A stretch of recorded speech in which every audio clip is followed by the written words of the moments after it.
আজকের আইপিএল ম্যাচটি অনুষ্ঠিত হচ্ছে মুম্বাই ইন্ডিয়ান্স এবং কলকাতা নাইট রাইডার্সের মধ্যে। এই ম্যাচটি ক্রিকেট প্রেমীদের জন্য অত্যন্ত গুরুত্বপূর্ণ, কারণ দুই দলই আইপিএলের অন্যতম জনপ্রিয় এবং শক্তিশালী দল। আজকের ম্যাচটি মুম্বাইয়ের বিখ্যাত ওয়ানখেদে স্টেডিয়ামে অনুষ্ঠিত হচ্ছে। এই মাঠটি ব্যাটসম্যানদের জন্য বেশ সহায়ক হিসেবে পরিচিত, ফলে আজকের ম্যাচে বড় স্কোর হওয়ার সম্ভাবনা রয়েছে।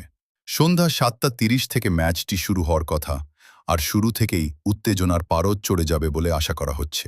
প্রথমেই যদি দুই দলের শক্তি নিয়ে আলোচনা করা হয়, তাহলে মুম্বাই ইন্ডিয়ান্স দলটি সবসময়ই আইপিএলের অন্যতম সফল দল হিসেবে পরিচিত।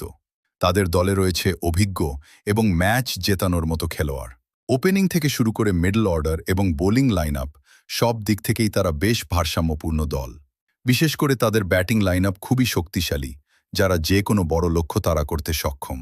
অন্যদিকে কলকাতা নাইট রাইডার্স দলটিও কম শক্তিশালী নয়। এই দলটি সবসময়ই তাদের আক্রমণাত্মক খেলার জন্য পরিচিত। কেকেআরের ব্যাটসম্যানরা শুরু থেকেই দ্রুত রান তুলতে পছন্দ করে, যা ম্যাচের গতি বদলে দিতে পারে। পাশাপাশি তাদের স্পিন বোলিং আক্রমণও খুবই কার্যকর, বিশেষ করে মাঝের ওভারগুলোতে। আজকের ম্যাচে টস একটি গুরুত্বপূর্ণ ভূমিকা পালন করবে, কারণ ওয়াংখেড়ে স্টেডিয়ামে দ্বিতীয় ইনিংসে ব্যাটিং করা তুলনামূলক সহজ হয়ে যায়। তাই যে দল টস জিতবে, তারা প্রথমে বোলিং করার সিদ্ধান্ত নিতে পারে। এতে করে তারা টার্গেট জেনে খেলতে পারবে, যা টি-20 ক্রিকেটে একটি বড় সুবিধা।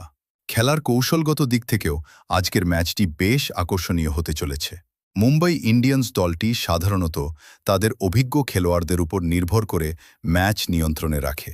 অন্যদিকে কলকাতা নাইট রাইডার্স দলটি তরুণ ও আক্রমণাত্মক খেলোয়াড়দের মাধ্যমে ম্যাচে দ্রুত পরিবর্তন আনতে পারে।